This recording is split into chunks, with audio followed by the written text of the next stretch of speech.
नमस्कार मित्रांनो, जागर मराठी अस्मितेचा ह्या कार्यक्रमाच्या 7व्या एपिसोडमध्ये आपणा सर्वांचं स्वागत आहे. कालच आपण शिक्षक दिवस साजरा केला. 5 सप्टेंबर म्हणजे सर्वपल्ली राधाकृष्णन, भारताचे द्वितीय राष्ट्रपती, त्यांचा जन्मदिवस. आणि पूर्ण भारतामध्ये हा जन्मदिवस सर्व शिक्षकांना, सर्व टीचर्सना डेडिकेटेड असतो.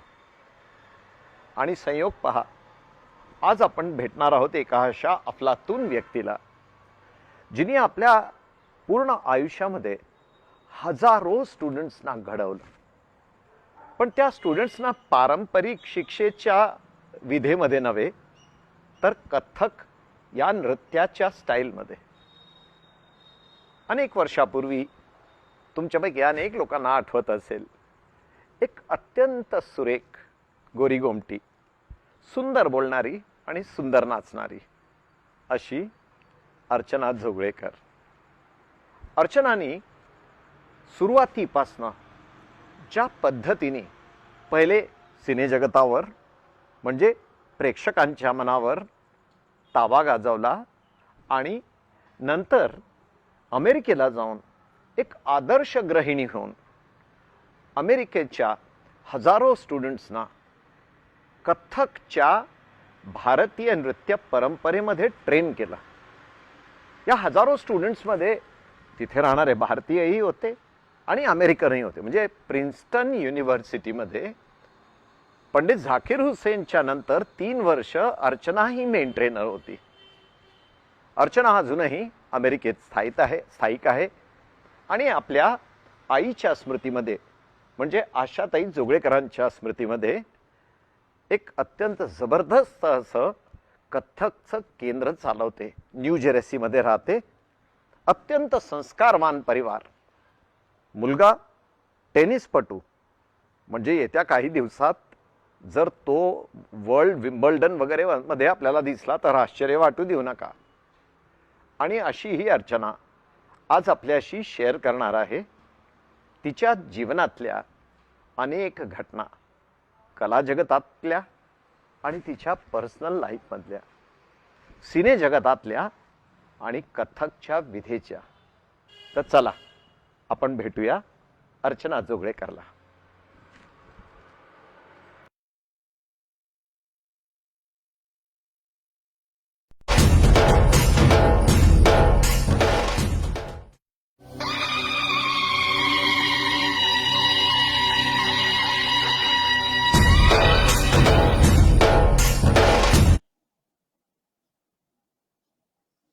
नमस्कार मंडळी, जागर मराठी अस्मितेचा या कार्यक्रमाच्या आजच्या भागात आपल्या सगळ्यांचं सहर्ष स्वागत.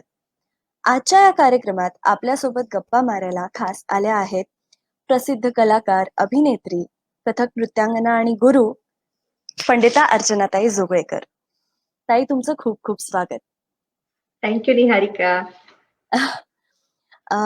ताई, आम्हाला खूप छान वाटतंय की आज आम्हाला हा चान्स मिळतोय तुमच्याशी बोलायचा आणि तुमच्याकडून खूप सारे अनुभव जाणून घ्यायचा. तर माझ्या पहिल्या प्रश्नाला मी सुरुवात करते की आज संपूर्ण देश तुम्हाला एक प्रसिद्ध अभिनेत्री, कलाकार, मुख्य म्हणजे कथक नृत्यांगना आणि गुरु या नात्याने किंवा याच्यात ओळखतो. तर हा प्रवास नक्कीच सोपा नसणार, त्याच्यात खूप सारे चॅलेंजेस आले असणार. तर या प्रवासाची सुरुवात कुठून झाली आणि नेमकं या प्रवासाबद्दल तुम्ही आम्हाला काय सांगू शकाल? खरं सांगायचं तर मी काय शिकते हे मला कळण्यापूर्वी मी कथ्थक शिकायला लागले होते. कारण माझी आईच माझी गुरु होती. त्यामुळे लिटरली चालायला लागल्यापासून मी नृत्य शिकायला लागले. पण सुरुवातीला ते नृत्य बागडणे या कॅटेगरीतलं होतं. कारण अगदी शेंडी धरून शिकवणं म्हणतात तसं तिने मला वयाच्या 6व्या वर्षापासून शिकवायला सुरुवात केली. वास्तविकता वयाच्या 3ऱ्या वर्षी माझं ऑलरेडी स्टेजवर नाचून झालं होतं आणि म्हणजे आमच्या संस्थेच्या वर्धापन दिनाच्या कार्यक्रमात मी कुठेतरी मागे पिल्लू छोटंसं बसून असं नाचले वगैरे पण होते. परंतु औपचारिक शिक्षण म्हणशील तर वयाच्या 6व्या वर्षी आईने मला शिकवायला सुरुवात केली. आणि त्यावेळेला ती गोपीजींकडे शिकत होती. त्याच्या आधी रोहिणी भाट्यांकडे पण ती शिकलेली होती आणि पुन्हा गोपीजींच्याकडे विशारद केल्यानंतर पुन्हा ऍडव्हान्स लेवलला ती पुन्हा बेबीताईंकडे म्हणजे रोहिणी भाटेंकडे ती जायला लागली. आणि खरं सांगायचं तर तिचं हे जे शास्त्रशुद्ध शिक्षण गोपीजींच्याकडे जेव्हा सुरू झालं तेव्हा ती ऑलरेडी तिच्या तिशीत होती. तिला 3 मुलं होती. आम्ही तिघं तिच्या पदरी होतो आणि पण तिची इच्छा इतकी जबरदस्त होती की सकाळी 5ला उठून आम्ही सगळे उठायच्या ती रियाज करायची आणि असं तिने तिचं नृत्य शिक्षण कंटिन्यू केलं होतं. आणि मला 6व्या वर्षापासून शिकवायला सुरुवात केल्यानंतर जवळजवळ मी 16 वर्षाची होईपर्यंत तिने मला असं फॉर्मली कुठे स्टेजवर बाहेर काढलेलंच नव्हतं. तिने मला चांगलीच तासून काढलेली होती. अनेक तासनतास ती रियाज करून घ्यायची आणि फक्त आईच नव्हे तर गोपीजींच्या बरोबर सबंध हयातभर ज्यांनी पखवाज वाजवला ते पंडित रामदास शर्माजी, उदय सिंग घराण्याचे ऊर्ध्वयू पखवाज वादक आणि ज्यांनी संपूर्ण त्यांची हयात गोपीजी आणि सितारा दिदी दोघांच्या बरोबर त्यांनी पखवाज आणि पढंत अशी साथ केलेली होती. तर ते आमचे तालगुरू, कारण गोपीजींच्याकडे तेच शिकवायला यायचे. तर त्यांनाही आई घरीही बोलवायची. म्हणजे जसजसं तिचा ऍडव्हान्स लेवल आणि रियाज वाढायला लागला त्यावेळेला तिच्याकडून रियाज करून घेण्यासाठी आणि काही खास खास चिजा बंदिशी शिकवण्यासाठी ते घरी पण यायचे.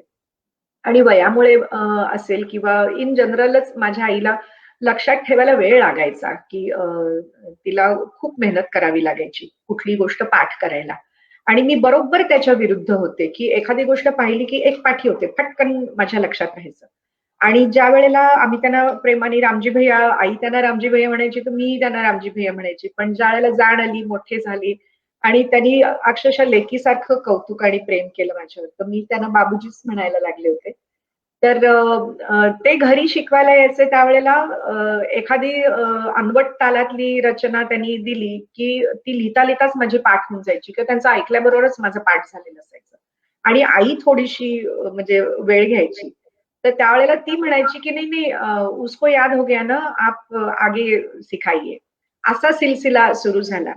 आणि गोपीजींकडे आणि नंतर बेबीताईंकडे शिकल्यानंतर आणि इव्हन मग नंतर महाराजींची वर्कशॉप्स वगैरे ज्या वेळेला तिने बघितली, अटेंड केली, तर त्यावेळेला तिच्या लक्षात आलं की प्रत्येक म्हणजे हे जे घराणे पद्धत जी कथ्थकमध्ये झालेली आहे की त्याच्या वॉटर टाईट कंपार्टमेंट्स न राहता, कारण गोपीजींकडे म्हणजे संपूर्ण बनारस घराण्याच्या सुंदर सुंदर रचना आईला मिळाल्या होत्या. बेबीताईंकडे, रोहिणी भाट्यांकडे, कारण बेबीताई लच्छू महाराज आणि मोहनराव कल्याणपूरकर म्हणजे अत्यंतिक स्कॉलरली पर्सन जयपूर घराण्याचे आणि लखनौ, असं त्या सगळ्याच सार तिला ते मिळालं. आणि त्याच्यामध्ये मग तिला ते जाणवायला लागलं की अरे इथं हे चांगलं आहे, इथं हे चांगलं आहे, परंतु ह्याच्यात हे नकोय, ते नकोय किंवा हे चांगलं नाही दिसत आहे.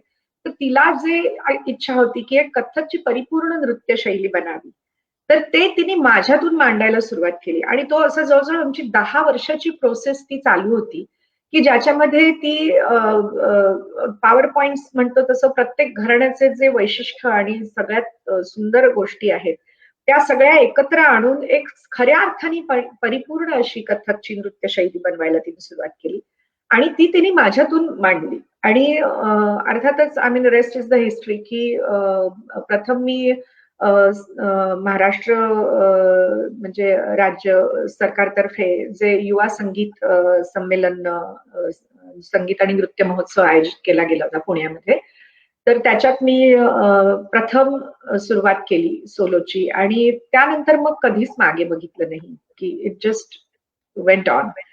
आणि बेअरली म्हणजे 20शीत असेपर्यंत I was already A listed artist आणि मोठ्या मोठ्या म्युझिक कॉन्फरन्सेस मध्ये ऑलरेडी मला म्हणजे बोलावणी यायला लागली आणि परफॉर्म करायला लागली.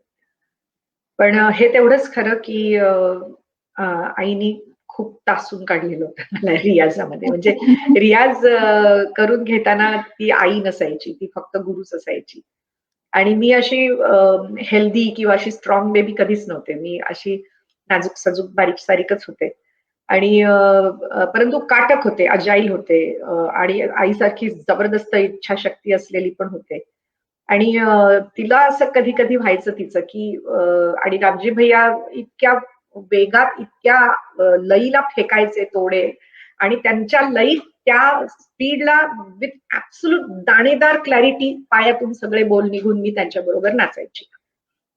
आणि मग ते 4-4, 5-5, 6-6 तास असा तो झाल्यानंतर रियाज, की घरी येऊन मी जेव्हा झोपायची तेव्हा रात्री केव्हा तरी तिला असं तिच्यातली आई जागी व्हायची.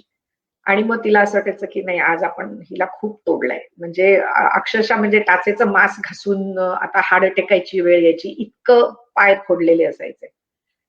तर तेव्हा ती असं वाटीमध्ये तेल घेऊन, मला आठवतंय की माझ्या बेडरूम मध्ये ती आपल्याकडे मच्छरदाणी आपण लावतो डास चावू नयेत म्हणून, तर ती मी मच्छरदाणी तशी झोपलेली असायची. तर ती वाटीत तेल घेऊन पायाला तेल लावायला ती रात्री आली होती आणि त्यावेळेला मी जागी होते. आणि आता मी वळून बघते तेव्हा मला जाणवतं की मी मुलीपेक्षा तिची शिष्या म्हणून कायम, म्हणजे माझ्यातला तो शिष्य कायम जागा असायचा, केवळ मुलगी कधीच नव्हते. आणि तिने येऊन पायाला तेल लावायला हात लावल्याबरोबर मी तिला अक्षरशः असं धुडकावून लावलं होतं की हे मला काही गरज नाहीये, काही नको लावूस. म्हणजे मला समहाव ते पटलं नाही की तिने माझ्या पायाला हात लावावा, अशी काहीतरी विचित्र माझी अवस्था होती. तर ती काही बोलली नाही, ती निघून गेली. पण दुसऱ्या दिवशी सकाळी मी उठले तेव्हा माझ्या पायाला तेल होतं. सो ती माझ्या झोपायची वाट बघत होती आणि मी झोपल्यानंतर येऊन ती पायाला तेल लावून जायची. असं चालायचं आमचं. That's amazing, that's amazing. खरंच म्हणजे की त्यांनी दिलेली तालीम आज आम्ही सगळे बघतोय आणि त्याच्याचमुळे आज अमेरिकेतही तुम्ही भारताचं नाव इतकं मोठं करताय. तर अमेरिकेत जाण्यापूर्वी सुद्धा तुम्ही भारतात अनेक कार्यक्रम केलेत. महाराष्ट्राबाहेर संपूर्ण भारतात तुमचे कार्यक्रम अक्षरशः गाजलेत. बृहन महाराष्ट्रात देखील तुमचे खूप कार्यक्रम झालेत. तर त्या कार्यक्रमांचा काही एखादा खास अनुभव किंवा असा कुठला किस्सा लक्षात असेल तर तो आम्हाला ऐकून घ्यायला नक्कीच आवडेल. मी असं म्हणेन की मी जसं म्हटलं की करिअरची सुरुवात की जेमतेम मी 20-21 वर्षाची होते आणि सगळ्या मोठ्या मोठ्या कलाकारांच्या यादीत माझं नाव टाकलं गेलं आणि संबंध भारतभर कार्यक्रम व्हायला लागले. आणि प्रत्येक वेळेला आई, अरे आता हा 1 तासाचा परफॉर्मन्स आलाय, मग कधी 1.5 तासाचा परफॉर्मन्स, कधी 2 तासाचा परफॉर्मन्स, असं हळूहळू म्हणजे सोलोची जी ड्युरेशन होतं ते वाढायला लागलं होतं. आणि मी म्हटलं तसं मी नाजूक होते, काटक होते आणि जबरदस्त रियाज होता. त्यामुळे त्या रियाजामध्ये सुद्धा पण तिचं कायम म्हणणं असायचं की कुठेही श्वास फुलता कामा नये, कुठेही दमलोय नाही. म्हणजे आता मोठी लंबछड पण नाचून माईक पाशी गेले तरी मी अजिबात ब्रेथलेस नसायची. शांत, पुन्हा काहीच झालं नाही असं मी बोलायला सुरुवात करायची. आणि त्याच्यामागे प्रचंड एनर्जी प्लॅनिंग आणि खूप डिटेलिंग झालेलं असायचं. तर ह्या प्रवासाची म्हणजे सुरुवात मला मुद्दाम नोंद करावीशी वाटते की ज्यावेळेला वेगवेगळ्या स्टेट गव्हर्नमेंटच्या कल्चरल डिपार्टमेंटचे जे लायझन ऑफिसर्स असतात, these are all IAS officers, की त्यांच्याकडून फोन आणि कॉन्टॅक्ट वगैरे व्हायचे. तर त्यातला एक किस्सा मला आठवतोय. मी जेमतेम अशी 22-23 वर्षाची होते आणि गोव्याला केसरबाई केरकर समारोह, खूप मोठा समारोह होतो. तर गोवा संगीत कला अकादमी चे त्यावेळेला खेडेकर म्हणून, मला त्यांचं नावही लक्षात आहे, त्यांचा फोन आला होता आणि ते म्हणाले की 4 दिवसाचा महोत्सव आहे अर्चना, तुम्हाला नाचायचंय त्याच्यामध्ये. तर मला म्हणजे कुतूहल असायचं म्हणून मी विचारायची की त्यामुळे माझ्या परफॉर्मन्स मध्ये किंवा काही कधी मला कधीच फरक नाही पडला की कोण आहे, परंतु आपण अजून अवतीभोवती कोण कलाकार आहेत, आपला सेट काय आहे, कुठल्या कलाकारांच्या सेटमध्ये आपण करतोय, म्हणून मी कायम विचारायची की मग 4 दिवसाच्या महोत्सवामध्ये मी केव्हा करायचं. तर ते म्हणाले 3ऱ्या दिवशी तुझा ठेवलाय आणि 4 दिवसाचं टोटल फेस्टिवल आहे. तर मी त्यांना म्हटलं, खेडेकर काका अजून कोण कोण आहे. तर ते मला म्हणाले की पहिल्या दिवशी परवीनजी आणि दिलशाद खान जुगलबंदी, दुसऱ्या दिवशी अब्बाजी आणि झाकीर भाई जुगलबंदी, तिसऱ्या दिवशी एकटी अर्चना जोगळेकर आणि चौथ्या दिवशी भीमसेन जोशी आणि बाल मुरली कृष्णन. म्हणजे मी ती सगळी नावं ऐकल्यावर मी म्हटलं, तुम्हाला काय मला मारायचंय का, तुम्ही काय करताय. म्हणजे माझ्या अवतीभोवती हे असे सगळे माणसं आणि ते जुगलबंदीमध्ये आणि मी एकटी, आणि ते पण असं पण नाही की बाबा मी त्यांच्यापेक्षा वयाने किती लहान आहे तर मी पहिल्या दिवशी, असं पण नाही. मला तुम्ही 3ऱ्या दिवशी ठेवताय. तर ते हसले आणि ते म्हणाले, आम्हाला माहितीये कोणाला कुठे ठेवायचे ते, तू ये. आणि मी गेले. म्हणजे तो संबंध म्हणतात ना, वो शाम मेरे नाम असं होतं ते. आणि जवळजवळ 1.5-2 तासाचा परफॉर्मन्स होता. तो परफॉर्मन्स करून आणि मग दुसऱ्या दिवशी आम्ही फ्लाईटनी परत आलो. तर त्यावेळेला म्हणजे ही जस्ट सुरुवात होती करिअरची. त्यामुळे ती सवयही नव्हती किंवा असं डोक्यातही नाही आलं, की अरे सकाळी-सकाळी न्यूजपेपर्स असतील तर काही आलाय का छापून बघावं वगैरे. तर आम्ही परत आलो आणि मागे काय हंगामा झालेला मला कधीच माहिती नसायचा. आणि त्याच्यानंतर चतुरंग प्रतिष्ठानतर्फे त्यांचं रंगसंमेलन होतं आणि तिथे त्यांच्या रंगसंमेलनात माझा लगेचच एक 2-4 दिवसातच लगेच कार्यक्रम होता. आणि त्यावेळेला आंतरराष्ट्रीय ख्यातीच्या चित्रकार प्रफुल्ला डहाणूकर म्हणून या गोव्याच्याच होत्या. तर त्या तिथे रंगसंमेलनाला आल्या होत्या. आणि त्या मला भेटल्या आणि त्या मला म्हणाल्या, की "अगं अर्चना काय गोवेकरांवर जादू केलीस तू?" म्हणजे हे त्यांनी सांगितल्यावर मला कळलं, की माझा कार्यक्रम खूप गाजला तिथे आणि लोकांना खूप आवडला. मग त्याच्यानंतर मग मी सवय केली, की आपला कार्यक्रम संपल्यानंतर दुसऱ्या दिवशी निघण्यापूर्वी सकाळी-सकाळी जर म्हणजे अगदी सकाळची फ्लाइट असेल तर नाही, पण न्यूजपेपर आले असतील तर ते ताब्यात घ्यायचे, की निदान ती कात्रणं तरी आपल्याकडे असावी. कारण त्यावेळेला तेच एक मीडिया आणि माहितीचं साधन होतं.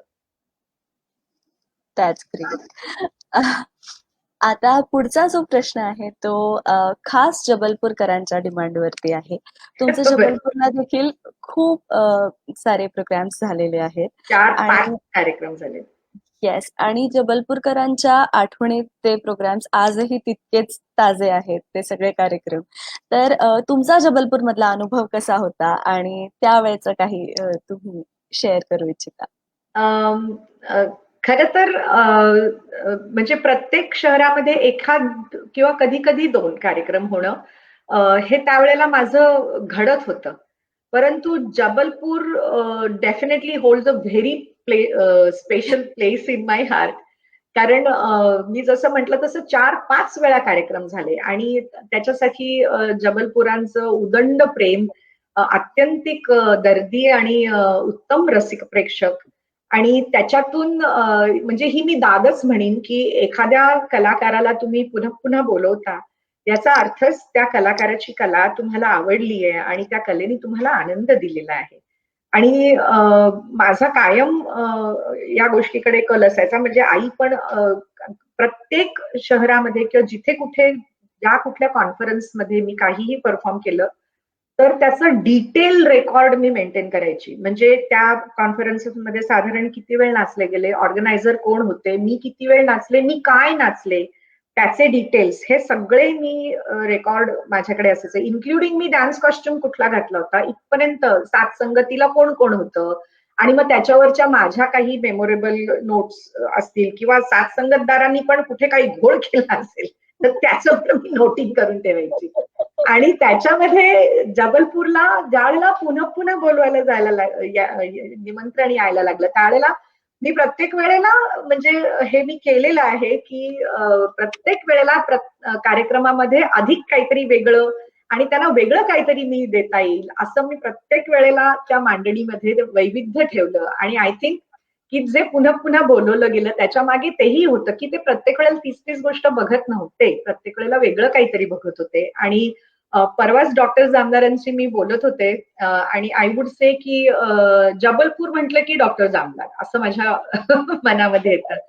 शिरीषताई त्यांना मी प्रथम भेटले पहिल्याच कार्यक्रमाच्या वेळेला आणि मला सख्खी बहीण नाही आहे. पण शिरीषताईंना भेटल्यावर आणि पाहिल्यावर असं वाटलं की अरे मला सख्खी बहीण असती तर ही अशीच असती.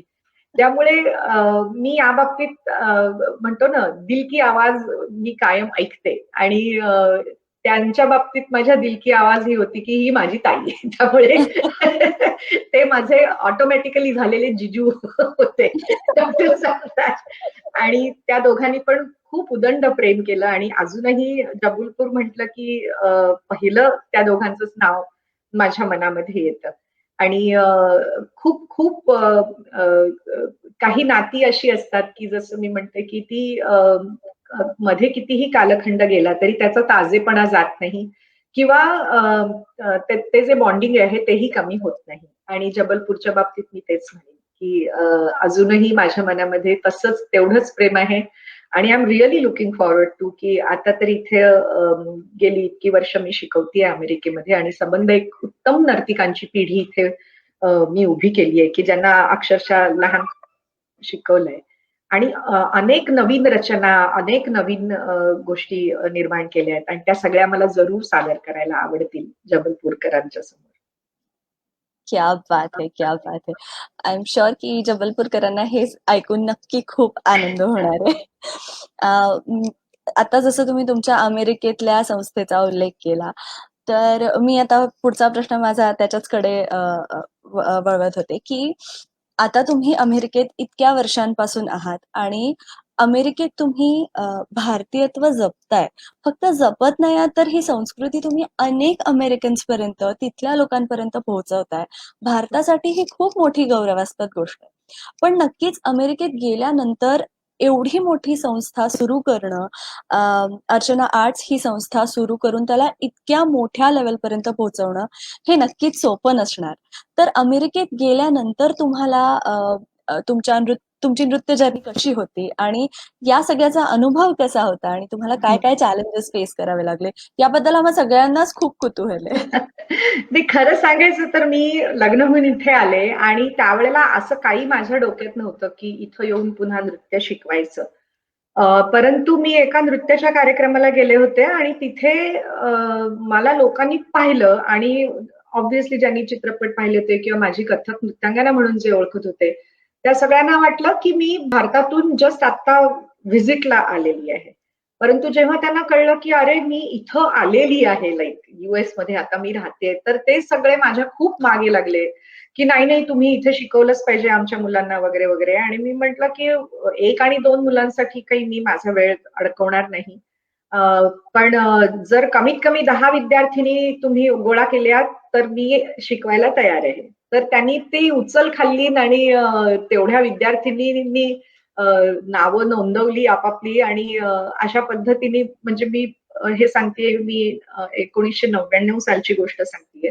मी अमेरिकेत मे महिन्यात आले आणि 1 ऑगस्टला म्हणजे नृत्यालय सुरू झालं.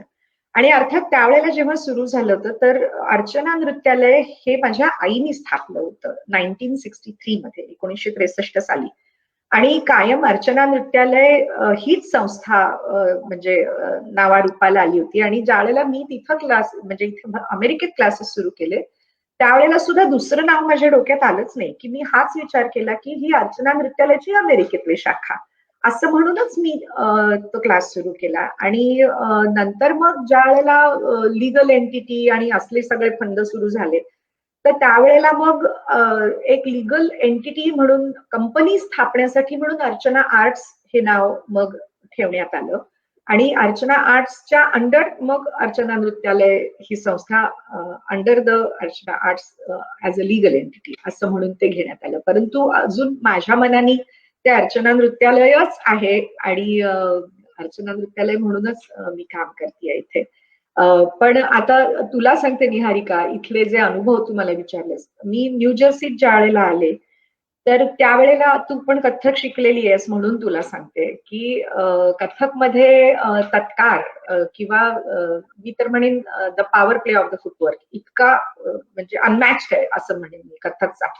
परंतु इन जनरल ज्यावेळेला मी न्यू जर्सीत आले त्यावेळेला सगळा असा अकाल होता शास्त्रीय संगीत आणि नृत्याच्या बाबतीत की कोणीतरी लुंगे सुंगे जे कोणी अवतीभोवती त्यांच्या आखलेप्रमाणे जे काही शिकवत होते तेच वावा आणि क्या बात आहे. म्हणजे सामान्य जनांचा संगीताचा IQ यावरून कल्पना कर की समजा झाकीर हुसेन आले नाहीत, अरे आपला तो बाळ्या आहे की तो वाजवतो की त्याला घ्या की तबल्याला. म्हणजे ज्यांना त्या दोघांच्या वादनातला फरक सुद्धा नाही कळत असे सगळी माणसं इथं होती ज्या वेळेला मी इथं आले तेव्हा. आणि जिथं मी राहत होते तिथून एक 50 फुटावर एक बॉलिवूडचा क्लास चालू होता जो धोधो चालत होता. आणि इथं सरसकट शास्त्रीय नृत्य ज्यांचे मी दुकानं म्हणेन चालत नाहीत ते मग शास्त्रीय थोडंसं आणि बॉलिवूड थोडंसं असं आम्ही सगळं शिकवतो. म्हणजे पब्लिक डिमांड तुम्हाला काय पाहिजे ते आम्ही शिकवतो. मग आम्ही हिपहॉप शिकवतो, क्लासिकल शिकवतो, बॉलिवूड शिकवतो, सगळं शिकवतो. असं जनरल माहोल आहे. आणि अशा ह्याच्यामध्ये पाय रोवून उभं राहायचं आणि हा हट्ट धरून की आपण क्लासिकलच शिकवलाय. तर that was a big challenge. एक किस्सा सांगते. इथं नवी नवी मी न्यूजर्सीत आले तेव्हा की काही मंडळी म्हणजे माझं करिअरही सुरू होण्यापूर्वी जे लोक अमेरिकेमध्ये आले होते, they obviously they did not know me. तर एका बाईचा फोन आला आणि ती म्हणाली, हाय, काय शिकवता तुम्ही? मी म्हंटल मी कथ्थक शिकवते. तर ती म्हणाली, म्हणजे ते भरतनाट्यमपेक्षा फार स्लो असतं नाही? असं ती म्हटल्यावर मी ऑलमोस्ट पडले खुर्चीतून खाली. आणि मी मी मग सावरलं आणि मी तिला म्हटलं की होऊ शकतं की तुम्ही कुठल्या तरी चांगल्या भरतनाट्यम नर्तिकेला बघितलं आणि probably you saw somebody who claimed to be dancing Kathak, but that was not Kathak. कारण जर तुम्ही खरं कथ्थक पाहिलं असतं तर तुम्ही असं स्टेटमेंटच केलं नसतं. कारण म्हटलं कथ्थकचा जेव्हा पॉवर प्ले येतो त्यावेळेला इट इज अनमॅच्ड. म्हटलं no style can match that power play. आणि सुरुवातीला ज्या वेळेला क्लासेस सुरू केले तेव्हा हेच होत होतं की 3-4 मुली यायच्या आणि पुढच्या महिन्यात 2-3 गळून जायच्या. सो टिकणं होतं ते होत नव्हतं. आणि पण त्यातल्या काही जणी मात्र ज्या टिकून राहिल्या त्या 1 वर्ष 1.5 वर्षात इथे तिथं ज्या वेळेला नाचायला सुरुवात केली. कारण येणाऱ्या काही एक आया अशाही असायच्या की आज आत्ता म्हणजे नाव नोंदवता येतं, तिथे 2 दिवसांनी ना तिकडे एक डान्सचा प्रोग्राम आहे, तर तिथं ती नाचू शकेल का? म्हणजे त्यांना असं सगळं इन्स्टंट कॉफी सारखं सगळं पाहिजे होतं. तर तो माइंडसेट बदलायला खूप वेळ लागला आणि तो बदलण्यासाठी मग म्हणजे मी बघत होते की अवतीभोवती काय घडतंय आणि त्या माझ्या ऑब्झर्वेशन मध्ये माझ्या लक्षात आलं की इथे आलेला जो भारतीय वर्ग आहे त्या भारतीय वर्गाचं कुठलंही गेट टुगेदर, मग ते अगदी 4 कुटुंब एकत्र आली आणि घरातल्या घरात गेट टुगेदर असो किंवा एखाद्या मंडळाचं किंवा असोसिएशनचं गेट टुगेदर असो, त्या प्रत्येक गेट टुगेदरची सांगता कुठल्या तरी बॉलिवूडच्या ढिंच्याक गाण्यांवर मुलांनी नाचणे म्हणजे आपण आपलं भारतीय कल्चर सेलिब्रेट केलं, असंच अशीच त्यांची एक मनोधारणा होती, अजूनही खूप ठिकाणी आहे. आणि ती मनोधारणा म्हणजे बदलणं मुश्किल होतं. आणि चिकनी चवेली आणि झिला की जवानी किंवा बीडी जलाई लय ह्याच्यावर सुद्धा वावा काय माझी मुलगी नाचली असं ह्याच्यामध्ये आनंद आणि कौतुक आणि अभिमान वाटणारी मंडळी इथे आहेत. आणि मला निदान माझ्या विद्यार्थिनींनी तरी असं करू नये असं मला मनापासून वाटत होतं. आणि ऍट द सेम टाइम ज्या आत्ताच शिकायला सुरुवात झाल्या त्या लगेच कसं परफॉर्म करतील आणि म्हणून मग त्याच्यातून मग मी एक नवीन उपक्रम सुरू केला की तो म्हणजे उन्हाळ्याच्या सुट्टीत नॉर्मली क्लासेसला यायला कोणी तयार नसतं, सगळेजण वेकेशनला इकडे तिकडे पळून जातात. तर मग मी त्यांना उन्हाळ्याच्या सुट्टीमध्ये समर कॅम्प्स घ्यायला सुरुवात केली आणि त्याच्यामध्ये चित्रपटातली शास्त्रीय गाणी की एखादा छानसा मी साऊंड ट्रॅक निवडायची, त्याचा चित्रपटातल्या कुठल्याही नृत्य रचना असो नसो त्याच्याशी काही संबंध नसायचा. मी त्याच्यावर प्युअर कथक कोरिओग्राफी छानशी बसवायची आणि मग ती नृत्य रचना मी त्या मुलींना शिकवायची आणि मी म्हणायची मग हा हा आता तुम्हाला कधी नाचायची इच्छा झाली तर तुम्ही ह्याच्यावर नाचा. सो अशा पद्धतीने हळूहळू ते सामाजिक बदलाव आणायला सुरुवात केली होती. त्याच्याच बरोबर लोकांच्या मुळात यार्डस्टिक्स ज्या डोक्यातल्या होत्या ना त्यांचे क्वालिटी ऑफ क्लासिकल डान्स और म्युझिक हे काही नव्हतंच. म्हणजे अज्ञानातला सगळा आनंद होता. कारण त्यांनी त्या संगीत किंवा नृत्य क्षेत्रातली शिखरच बघितलेली नव्हती. त्यामुळे उत्तम काय आहे हे माहिती नसल्यामुळे जे काही मीडिओकर अवतीभोवती आहे तेच ग्रेट आहे. म्हणजे त्यांनी काय ह्यानी पण आ म्हटलं आणि त्यांनी आ म्हटलं त्यात फरक काय?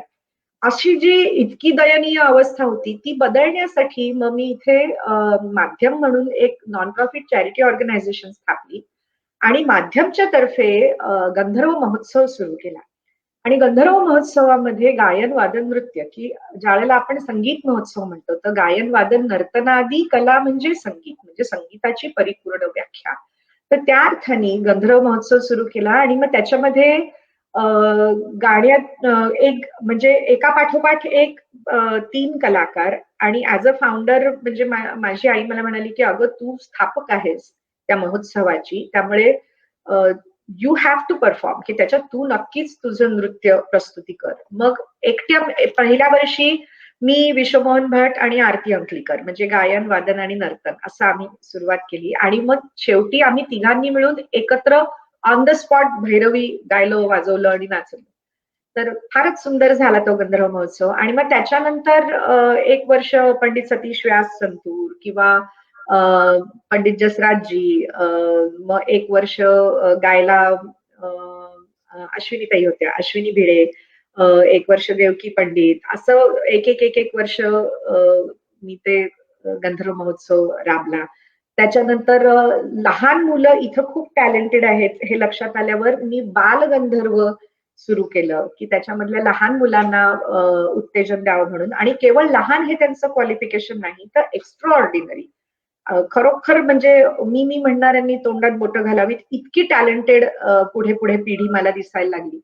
तर त्यांच्यासाठी बालगंधर्व महोत्सव सुरू केला. इतकंच नव्हे तर कथक, भरतनाट्यम, तबला, गायन, जसं भारतामध्ये गंधर्व महाविद्यालय आहे आणि किंवा वेगवेगळे आहेत, प्रयाग आहेत, वेगवेगळे एक्झाम बोर्ड आहेत, तसं अमेरिकेसाठी सामवेद हा एक्झाम बोर्ड मी स्थापला. आणि त्याच्यात महाराजजींपासून माझी आई पद्मविभूषण डॉक्टर राजा रेड्डी, डॉक्टर संध्या पुरेच्या भरतनाट्यम मधली जी नाट्यशास्त्रातली अथॉरिटी मानली जाते, माझी अतिशय चांगली मैत्रीण आहे.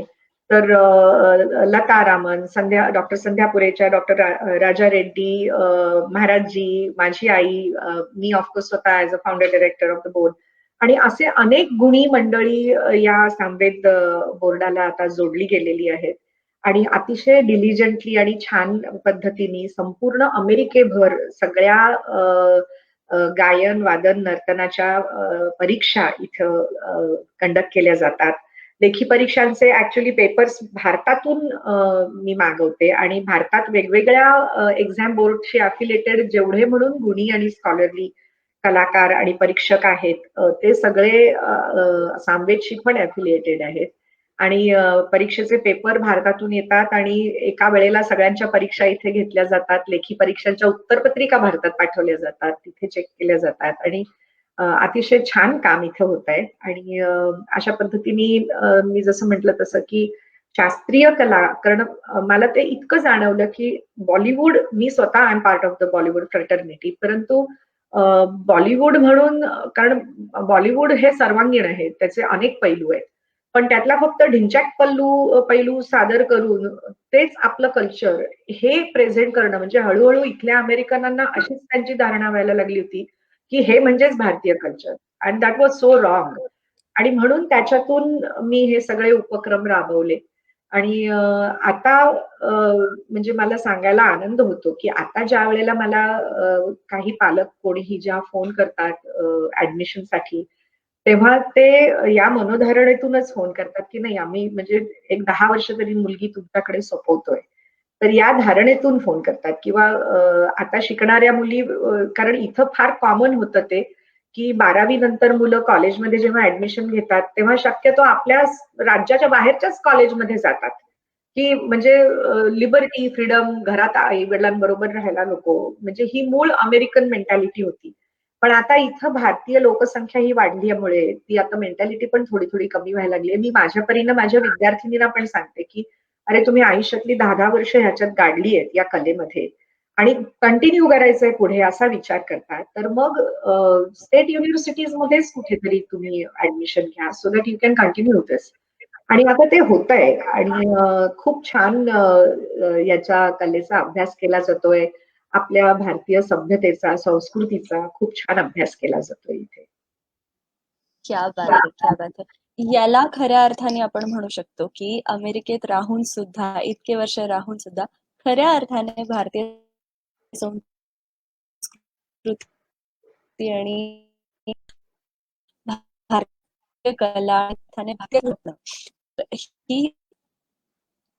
आणि आता यालाच कंटिन्यू करून मला एक पुढचा प्रश्न असा विचारायचा आहे की अमेरिकेत प्रिन्स्टन युनिव्हर्सिटी ही एक खूप प्रसिद्ध युनिव्हर्सिटी आहे आणि IEV या क्षेत्रातली ही खूपच मोठी युनिव्हर्सिटी आहे.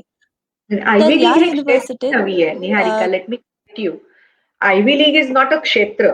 आयव्ही लीग याचा अर्थ सांगते तुला. तुला पॉइझन आयव्ही हा प्रकार माहितीये का? आयव्ही म्हणजे एक वेल असते आणि आपली पानफुटी कशी असते तसं पानफुटीसारखी पानं असलेली ती वेल असते आणि ज्या वेळेला एखादी बिल्डिंग खूप जुनी होते तर त्यावेळेला म्हणजे त्याच्या अवतीभोवती मला निहारिकाला पण बघायला आवडेल फ्रेममध्ये तिच्याशी गप्पा मारताना. तर त्याच्या अवती म्हणजे अशी त्या बिल्डिंगीच्या भोवताली त्या अशा वेली चढायला लागतात बिल्डिंगीवर. आणि म्हणजे अशी बिल्डिंग की ती लिटरली त्या वेलींनी सबंध भिंतच कव्हर करून टाकली आहे. आणि हे काही एका वर्षात होत नाही. हे अनेक तपानंतर होतं. आणि त्याच्यातून तो शब्द पडलेला आहे, आयव्ही लीग. कळलं का?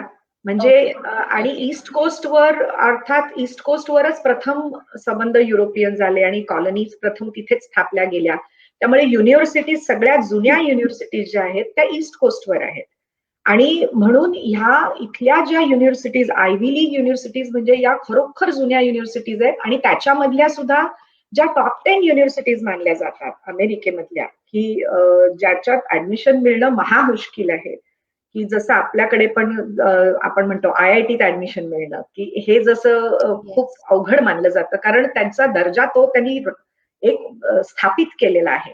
तशा स्थापित म्हणजे जसं हार्वर्ड, येल, प्रिन्स्टन या ज्या युनिव्हर्सिटीज आहेत की हा अत्यंतिक उच्च दर्जा त्यांनी स्थापन केलेला आणि तो राखलेला आहे. त्यामुळे एक तर ह्या प्रायव्हेट युनिव्हर्सिटीज आहेत आणि पब्लिक युनिव्हर्सिटीज म्हणजे ज्या स्टेट गव्हर्नमेंट तर्फे चालवल्या जातात, फंडिंग होतं, त्यामुळे त्यांच्या फियाही कमी असतात. प्रायव्हेट युनिव्हर्सिटीजच्या फिया महाप्रचंड असतात. तर म्हणजे ती पोरं नक्की मिलियनर बापांची पोरं पाहिजेत. आणि सेकंडली फक्त मिलियनर असणं हे एवढंच पुरेसं नाही आहे कारण इथं अंडर द टेबल करप्शननी ऍडमिशन नाही मिळत. म्हणजे बाप मिलियनर्सला म्हणून ऍडमिशन आहे असं नसतं. ते निर्विवाद अत्यंतिक बुद्धिमान असले पाहिजे तरच त्यांना तिथे ऍडमिशन मिळते. तर अशा टॉप 3 युनिव्हर्सिटीज मधली प्रिन्स्टन आहे. Yes, yes. So I now heard you understand what I mean. Ivy League yes, युनिव्हर्सिटीचा अर्थ येस. हा आहे. कळलं येस, की yes. I heard about it. मी त्याच्याबद्दल वाचलं होतं ज्यावेळेला मी याचा रिसर्च करत होते. तर म्हणूनच मी ऍक्च्युली हा क्वेश्चन याच्यात इन्व्हॉल्व केला कारण ही इतकी नावाजलेली आणि इतकी मोठी युनिव्हर्सिटी आहे आणि या युनिव्हर्सिटीत तुम्हाला खास आमंत्रित करण्यात आलं होतं तिथल्या स्टुडंट्सना कथक शिकवायला. हो, तर हो. मला त्या अनुभवाबद्दल नक्कीच जाणून घ्यायला आवडेल की तुमचा तो अनुभव कसा होता आणि तिथल्या स्टुडंट्सना कथक शिकवताना तुम्हाला काय अनुभव आले? ऍक्च्युली मी असं म्हणेन की म्हणजे माझे डोळे उघडले त्या युनिव्हर्सिटीत शिकायला गेले तेव्हा की इथं त्यावेळेला मी ऑलरेडी शिकवत होते. म्हणजे संस्था ऑलरेडी स्थापली होती आणि छोट्या छोट्या मुली वेगवेगळ्या वयोगटातल्या सगळ्या येत होत्या. आणि मला त्या मुलींच्या तोंडावर पहिलं धादिन दिंदाच घालताना आमचं म्हणजे तुंबळ युद्ध व्हायचं की कायम दादिन दिंदा दादिन दिंदा असंच त्या म्हणायच्या. आणि मी प्रत्येक वेळेला म्हणजे मला असं वाटायचं की म्हणजे काहीच होत्या म्हणजे आपल्या अगदी हार्डकोर मराठी कल्चर ज्यांनी जोपासलंय किंवा जे अगदी हिंदी घरी शिकवतायत मुलांना किंवा आग्रह धरतायत की मुलांना की तुम्ही हिंदीच बोला किंवा मराठीतच बोला.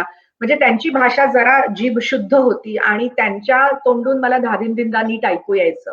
पण अशा बऱ्याच मुली होत्या की ज्या धा म्हणायचं म्हणजे धा कसा म्हणावा ह्याच्यावर मग मी संबंध आता एक माझा रिसर्चच झालेला आहे. आणि मग मी त्यांना असं म्हणा तसं म्हणा असं करून शेवटी त्यांच्या तोंडून धा वदवून घेते. परंतु त्यावेळेला मी जाऊ द्यायची म्हणजे I was lenient with them की नाही हे काय इथं जन्माला आलेली पोरं आहेत. म्हणजे त्यांचं वरचं कव्हर जरी भारतीय असलं तरी आतून ते कम्प्लिटली अमेरिकनाइज्ड आहेत. त्यांनी तोंड उघडलं इंग्लिश बोलायला की लक्षात येतं की अरे कम्प्लिटली अमेरिकन आहेत ही पोरं. तर त्यांना धा म्हणताना खूप अवघड व्हायचं. म्हणजे सगळे इंडियन ओरिजिन असलेल्या या पोरी. आणि म्हणून अशा वेळेला ज्या वेळेला मला प्रिन्स्टन मध्ये निमंत्रण आलं कथक शिकवण्याचं तर त्यावेळेला चांगली गोष्ट ही होती की मी स्प्रिंग सेमिस्टर ज्या वेळेला जॉईन केलं त्यांना त्याच्या जस्ट आधी 6 महिने झाकीरबाईंनी तिथे इंडियन म्युझिकवर सेमिस्टर घेतली होती 2 लागोपाठ. तर त्यामुळे त्यांनी जरा माहोल निर्माण केला होता. आणि त्याच्यानंतर कथक शिकवण्यासाठी मला तिथे बोलवण्यात आलं. आणि मी गेले त्यावेळेला मी मनाने म्हणजे माझी तयारी करत असताना मला हेच वाटलं की त्यांना मी I mean I was definitely looking forward to teaching extremely intelligent minds. कारण ती सगळी पोरं तिथं फिजिक्स, केमिस्ट्री, इंजिनिअरिंग या सगळ्यामध्ये ग्रॅज्युएशन, पोस्ट ग्रॅज्युएशन किंवा PhD करणारी मुलं होती. आणि त्याशिवाय एक्स्ट्रा क्रेडिट पॉइंट्स मिळावेत म्हणून ते माझ्या क्लासला एनरोल करणार होते. आणि माझ्या क्लासला एनरोल करण्यासाठी त्यांची डान्स डिपार्टमेंटची जी एचओडी होती, तर तिने minimum qualification they should be major in 2 western styles. म्हणजे आपण असं म्हणू की आपल्या जसं विशारद असतं तर तसं म्हणजे प्रॉपर सबस्टॅन्शियल कोर्स करून कंप्लीट केलेले वेस्टर्न स्टाईल्स 2 तरी त्यांच्या मेजर असलेल्या पाहिजेत. हे त्यांनी माझ्या कोर्सला एनरोल करण्याचं मिनिमम क्वालिफिकेशन ठेवलं होतं. So I was aware of that. So it means ki not only they were very intelligent students, but they were extremely well trained bodies. आणि फिजिकली फिट, जबरदस्त फिटनेस लेवल होता. So I was really looking forward to. My only concern was की त्यांना जर मी आपल्या जे बोल आहेत ते शिकवायला सुरुवात केली तर ते कितपत बोलू शकतील. की इथं माझ्याकडे क्लासमध्ये 10 धिंदिंदावर मारामारी चालली होती, तर मी म्हटलं इथं 10च्या भानगडीतच पडण्यात अर्थ नाही, कारण सगळे मोस्टली व्हाईट अमेरिकन होते. आणि म्हणून मी मेंटली तयारी केली होती की जर त्यांना म्हणजे परण किंवा नटवरी किंवा धादिंदिंदा ओरिएंटेड असे काही बोल जर त्यांना उच्चार नाही करता आला तर त्याच्यासाठी अडकून राहायचं कारण नाही. आपण त्याला न्यूमरिकल्स मध्ये जसं आपण गिनती तिहाईया करतो तसं कुठल्याही बोलाला संपूर्ण बोलच न्यूमरिकल्स मध्ये कन्व्हर्ट करून आपण शिकवूया. अशा मानसिक तयारीने मी ते सेमिस्टर सुरू करायचं असं ठरवलं होतं. आणि जी एचओडी होती खूप सिनियर होती आणि मॉडर्न डान्सची खूप सिनियर डान्सर होती त्यावेळची प्रिन्स्टनची एचओडी. तर तिने मला फोन केला आदल्या दिवशी आणि ती म्हणाली की मी मुलांना आधी वाचायला असं असं काही पाठवलं आहे मॅटर आणि तुझ्या क्लासचं स्ट्रक्चर असं असणार आहे की 2 तासाचा तुझा क्लास असणार आहे प्रत्येक वेळेला आणि त्यातले 1 तास आपण थेरी आणि डिस्कशन फोरम असणार आहे आणि उरलेला 1 तास प्रॅक्टिकल असेल. तर मी पहिल्या दिवशी गेल्यावर तुला आश्चर्य वाटेल, त्यांनी पहिल्या दिवशी मला प्रश्न मुलांनी विचारला की देवदासी परंपरा आणि कोठेवाली याच्यात फरक काय? Oh my God. म्हणजे आता अलंकार झालीयस तू, हा विषय अलंकारपर्यंत तरी काढलाय का बघ. मास्टर्स लेवलला सुद्धा ह्याचा उहापोह झालेला नाहीये आपल्याकडे. आणि मला त्या पोरी विचारत होत्या की देवदासी परंपरा अर्थात म्हणजे मला माहिती होती त्यामुळे obviously I could upfront answer their questions. पण देवदासी परंपरा आणि कोठेवाली यात फरक काय? मग पुढचा त्यांनी प्रश्न की वंदना आणि स्तुती याच्यात फरक काय? आम्ही वंदना करतो किंवा आम्ही स्तुती करतो. ही स्तुती केली, ते स्तुती केली म्हणजे काय? तर सुदैवाने माझा संस्कृतचाही अभ्यास असल्यामुळे मी त्यातला फरक आणि ते सगळं त्यांना व्यवस्थित सांगू शकले. आणि सगळ्यात मोठं सरप्राईज ही सगळी आमची बडबड झाल्यानंतर सगळ्यात मोठं सरप्राईज ज्या वेळेला मी त्याला शिकवायला उभी राहिले त्यावेळेला बिलीव्ह इट ऑर नॉट सगळे लख गोऱ्या व्हाईट अमेरिकन पोरी धिन धिन खणखणीत धादिन दिंदा. आणि that was my eye opener. मी म्हटलं अरे लानत आहे आपने पे की ही पोरं आपली केवळ म्हणजे भारतीय ओरिजिन असली तरी की नाही अमेरिकेत जन्माला आली आहेत म्हणून आपण त्यांचं हे नॉनसेन्स टॉलरेट करतो.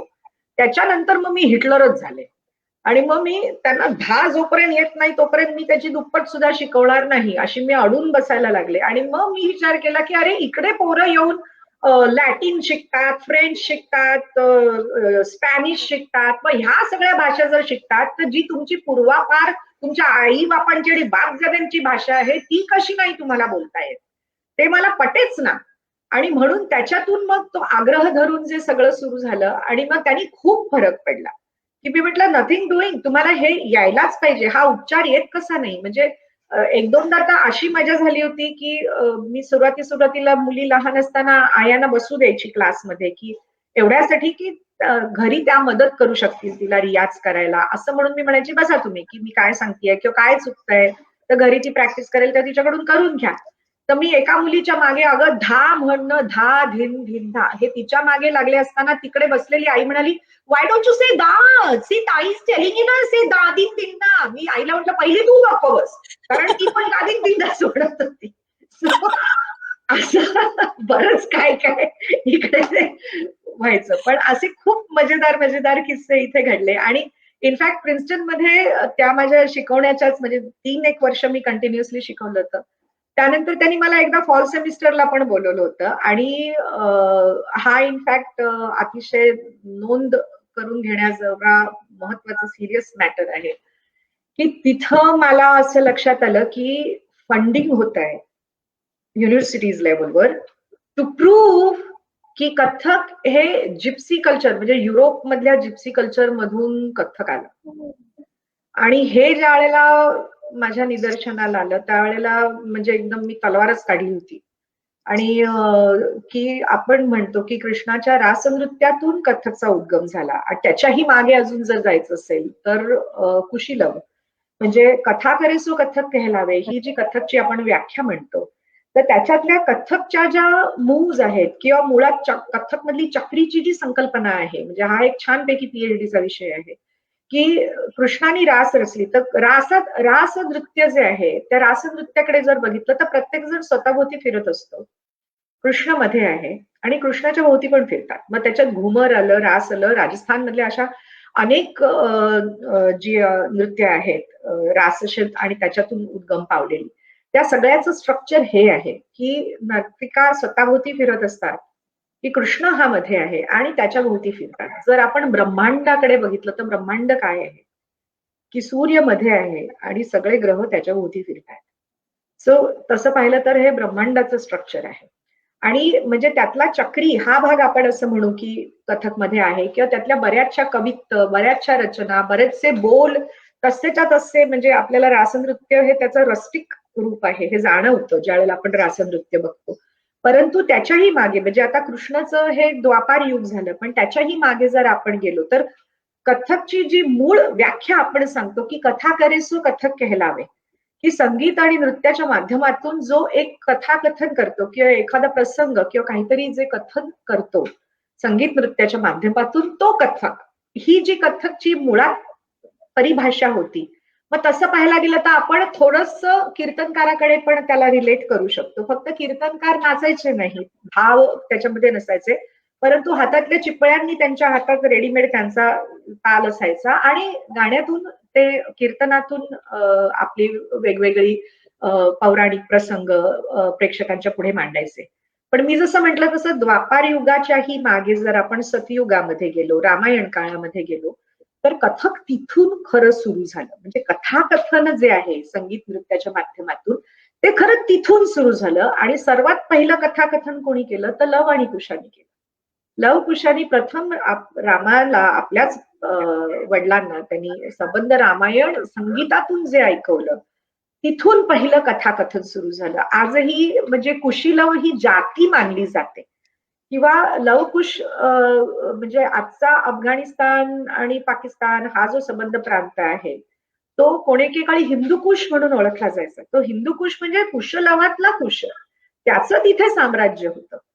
म्हणजे रामायण काळातला आता आपण जॉग्राफिकली जर बघायला गेलो तर आता अयोध्या म्हणजे लखनौ की अवध तिथे रामराज्य होतं आणि अयोध्येतून सीतेचा त्याग केला. ती गर्भार असताना रामाने तिचा एका धोब्याच्या बोलण्यावरून जो सीतेचा त्याग केला ती सीता कुठून कुठे गेली त्यातलं मूळ वाल्मिकी रामायणाप्रमाणे त्यांनी रामाने लक्ष्मणाला सांगितलं की तिला गंगेपार सोड. त्याच्यानंतर ती पायी तिथून वाल्मिकी आश्रम पर्यंत गेली आणि वाल्मिकी आश्रम चंदीगड मध्ये आहे. सो म्हणजे अयोध्येपासून चंदीगड पर्यंत सीतेनी चालत प्रवास केलेला होता आणि तिथं कुशलवाचा जन्म आहे झालेला आणि तिथून ते पुन्हा रामाला रामायण सांगायला अयोध्येमध्ये आले. तर म्हणजे आपण जर तो संबंध एवढा प्रांत बघितलं तर लक्षात येतं की कुठून कुठपर्यंत प्रवास झालेले होते. So it's very interesting. म्हणजे आणि ह्या सगळ्या गोष्टी मी माझ्या विद्यार्थिनींना सांगते म्हणजे त्या निमित्ताने केवळ नृत्य शिकणं नव्हे तर आपला प्राचीन इतिहास सगळ्यात पहिलं तर मी एक शब्द माझ्या व्होकॅब्युलरीतूनच काढून टाकला आणि तो म्हणजे मायथॉलॉजी. मिथ हा ब्रिटिशांनी इंट्रोड्यूस केलेला शब्द होता. कारण आपली ज्याला आपण प्राचीन इतिहास म्हणतो तो इतका प्राचीन आहे की तो मुखोद्गत म्हणजे पिढ्यानपिढ्या एका पिढीकडून दुसऱ्या पिढीकडे मुखाद्वारेच सांगितला गेला. परंतु त्यावेळेला तरी लिहून ठेवलेल्या गोष्टी त्या इतक्या सुनामीज आणि ह्या त्या अफिवल्स मध्ये ते संदर्भ ग्रंथ किंवा असे खूप कमी मिळतात आणि म्हणून त्यांनी त्यांना चक्क हे मिथ आहे म्हणून मोडीत काढून टाकलं. आपलं रामायण आणि महाभारत हे मिथ नाही आहे. की द फॅक्ट की राम सेतू हा नासाच्या सॅटेलाइट पिक्चर्स मधून सुद्धा रामेश्वरम वरून श्रीलंकेला गेलेला राम सेतू ज्यावेळेला आढळला, आता त्याला ऍडम्स ब्रिज म्हणतात, परंतु तो राम सेतू आहे. आणि ज्या वेळेला ते जे दगड आहेत त्या दगडांचा अभ्यास केल्यानंतर त्या दगडांचं जे वय आहे ते सतयुगातलं जे रामकाल आहे त्याच्याशी एक्झॅक्ट मॅच होणारे वय आहे. किंवा तिथे कच्छच्या आखातामध्ये द्वारका मिळालेली आहे. ह्या सगळ्याला तुम्ही मिथ कसं म्हणू शकता? हा आपला प्राचीन इतिहास आहे आणि त्याचा आपण सार्थ अभिमान बाळगला पाहिजे. आणि हे मी इथल्या पिढींमध्ये रुजवती आहे, त्यांना सांगती आहे. आणि त्यांना त्याचं खूप कुतूहल, अभ्यासू जिज्ञासा आहे आणि त्यामुळे त्यांची वैचारिक फाउंडेशन असं स्ट्रॉंग होतंय की ते असे सहज इथे तिथे वाहवले नाही जात ती मुलं. आणि त्याचा आनंद होतो मला बघताना की ही पिढी खूप छान उभी राहतीये इथे. क्या बात है! ही खूप मोठी बाब आहे. कारण मी असं म्हणेन कदाचित ज्या गोष्टी इव्हन भारतातल्या यंगस्टर्सना माहित नाहीये त्या आता तिथल्या अमेरिकन यंगस्टर्स पर्यंत तुम्ही पोहोचवताय, which is definitely a great fact. हो. जसं आता तुम्ही प्रिन्स्टन युनिव्हर्सिटीचा एक किस्सा सांगितला, तसाच एक आइसलँडचा तुमचा एक अनुभव आहे की तुम्हाला तिथे भारताचं प्रतिनिधित्व करण्यासाठी बोलवण्यात आलं होतं.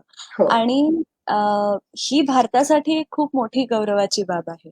तर त्या कार्यक्रमासाठी नेमकी तुमची निवड कशी झाली आणि ओव्हरऑल तुमचा आइसलँडचा काय एक्सपिरियन्स होता त्याबद्दल आम्हाला नक्कीच जाणून घ्यायला आवडेल. ऍक्च्युली आइसलँडचं भारताचं प्रतिनिधित्व असं म्हणण्यापेक्षा मी म्हणेन की ज्या वेळेला तुम्ही तुमचं काम उत्तम करता किंवा कलाकार म्हणून तुम्ही उत्तम काम करता, तर त्यावेळेला म्हणजे आजकाल मी बघते की केवढं मार्केटिंग करावं लागतं, स्वतःला सगळेजण प्रोजेक्शन करण्यामध्ये लागलेले असतात. आणि हे लिटरली शून्य मी केलेलं होतं, यातलं हे कधीच केलेलं नव्हतं. मला कायम एका कार्यक्रमातून दुसरे कार्यक्रम मिळत गेले. आणि त्याचंच हे उत्तम उदाहरण म्हणजे भारताचं प्रतिनिधित्व करण्याची संधी मिळणे. आणि त्याच्यासाठी मी 2 कार्यक्रम मागे जाईन की त्यावेळेला नुकताच म्हणजे इन 1990s तेव्हाची गोष्ट सांगते मी, किंवा लेट 80s मध्ये नेहरू सेंटर जे मुंबईचं आहे की अतिशय प्रेस्टिजियस तो व्हेन्यू आहे. आणि नेहरू सेंटर तर्फे रेन फेस्टिवल त्यांनी सुरू केला. आणि त्या रेन फेस्टिवल मध्ये 2 दिवसाचा तो फेस्टिवल होता. आणि दुसऱ्या दिवशी मी आणि मालविका सरुकाई अशा आम्ही दोघी बॅक टू बॅक कथक आणि भरतनाट्यम असं सादरीकरण होतं. आणि त्यावेळेला महाराष्ट्राचे जे गव्हर्नर होते डॉक्टर पी.सी. अलेक्झांडर हे त्यावेळेला गव्हर्नर होते. आणि ते प्रमुख पाहुणे म्हणून त्या कार्यक्रमाला हजर होते. आणि त्यावेळेला म्हणजे पहिल्यापासूनच माझी ती कायम धडपड असायची की मला कुठल्या महोत्सवामध्ये बोलवलं जातंय. एक जनरल संगीत नृत्य महोत्सव असेल तर ऑफकोर्स आपल्याला जे इच्छा असेल ते आपण सादर करावं, लोकांना नक्की हे भावेल आपल्याला माहिती असतं तर ते आपण सादर करावं. परंतु काही स्पेसिफिक टॉपिक घेऊन जर काही संगीत नृत्य महोत्सव अनाउन्स केलेले आहेत, तर तुमचं जे सादरीकरण आहे त्या सादरीकरणामध्ये कुठंतरी काहीतरी त्याचा संदर्भ तो महोत्सव कशाचा आहे याच्याशी असावा, असं मी नेहमीच माझ्या नृत्यामध्ये राखलेलं होतं. तर हा रेन फेस्टिवल म्हणून त्यांनी अनाउन्स केला होता आणि म्हणून मी त्याच्यासाठी मुद्दाम वेगळ्या नृत्य रचना केल्या की पहिलं सबंध तालंग नाचून झाल्यावर भावंगामध्ये मी संपूर्ण पावसाशी निगडीत अशा सबंध नायिका सादर केल्या. आणि मालविकाने त्यावेळेला तिचं जे काही तिने ठरवलं होतं ते तिने सादर केलं. आणि डॉक्टर पी.सी. अलेक्झांडर म्हणजे ते स्वतः साऊथ इंडियन होते. आणि तरी सुद्धा ते मुद्दाम आवर्जून स्टेजवर आले आणि त्यांनी तोंडफाटे तो माझ्या नृत्याचं कौतुक केलं.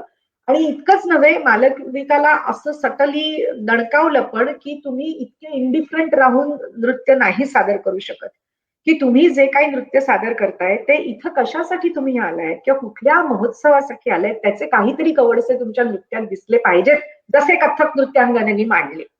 सो त्यांनी खूप माझं नृत्य अप्रिशिएट केलं डॉक्टर अलेक्झांडरनी. आणि ते तेवढ्यावर थांबले नाहीत.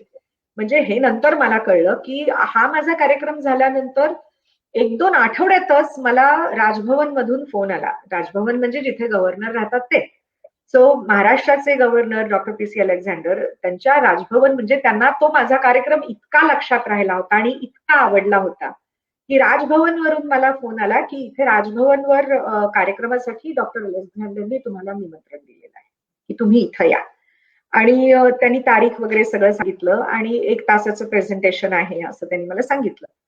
तर मी ते ऍक्सेप्ट केलं आणि मी, माझे म्युझिशियन्स, आई, आम्ही सगळेजण गेलो. राजभवनवर हा कार्यक्रम झाला आणि त्या कार्यक्रमाच्या वेळेला मला लक्षात आलं की त्या कार्यक्रमाला फक्त वेगवेगळ्या देशाचे कॉन्सुल जनरल्स होते हजर. So there were total 40 consul generals of 40 different countries, including the cultural minister, state ministers. अशा सगळ्यांचं ते एलिट गेट टुगेदर होतं आणि त्यांच्या समोर माझं नृत्य सादर करण्यासाठी मला गव्हर्नरनी बोलवलं होतं. आणि नॉर्मली राजभवनवर म्हणजे असे कार्यक्रम क्लासिकलचे कायमच गव्हर्नर्स छोटे छोटे कधी कधी ठेवतात. परंतु कार्यक्रम झाल्यानंतर नॉर्मली कार्यक्रम झाला की कलाकार निघून जातात त्यांच्या घरी. पण त्यावेळेला मला गव्हर्नरनी सांगितलं की कार्यक्रम झाल्यानंतर please join us for dinner. Now this was a very very formal dinner. म्हणजे आता तुम्ही कधी ब्रिटिश किंवा क्वीन एलिझाबेथ वगैरे असे ह्यांचे कधी फॉर्मल डिनर्सचे तुम्ही पिक्चर्स किंवा काही पाहिलं असतील तर, किंवा स्वतः कोणी अटेंड केलं असेल तर त्याच्यामधला प्रोटोकॉल फार स्पेसिफिक असतो आणि त्यामुळे माझा टोटल पपलू झाला होता, कारण माझ्या आयुष्यातलं ते पहिलं फॉर्मल डिनर होतं.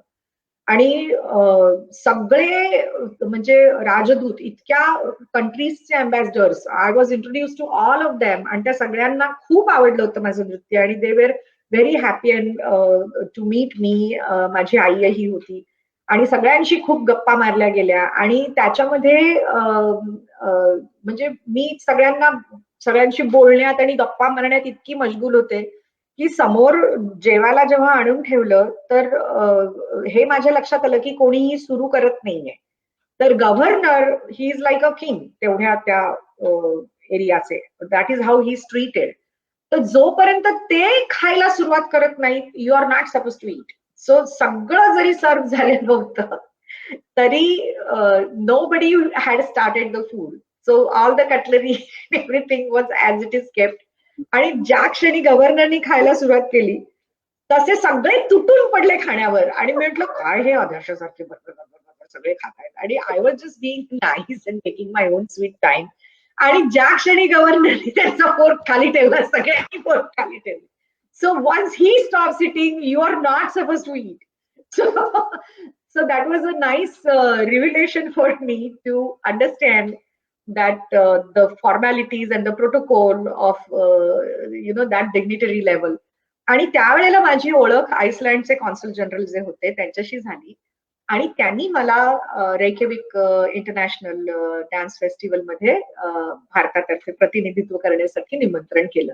आणि असं मला ते प्रतिनिधित्व मिळालं. म्हणून मी म्हटलं की त्याच्या मागे 2 कार्यक्रम, त्याच्या मागची हिस्ट्री आहे जबाबदार, की ज्याच्यामुळे Reykjavik International Dance Festival happened in my life.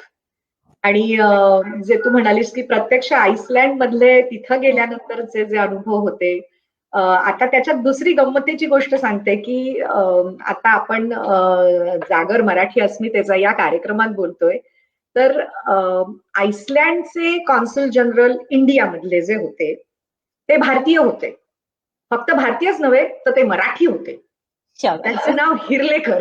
आणि म्हणजे ते मला भेटले राजभवनला आणि ते मला म्हणाले की आपण जरूर तिथे रेकेविक मध्ये प्रेझेंटेशन करू. म्हणजे he was representing Iceland in India, but he was Indian.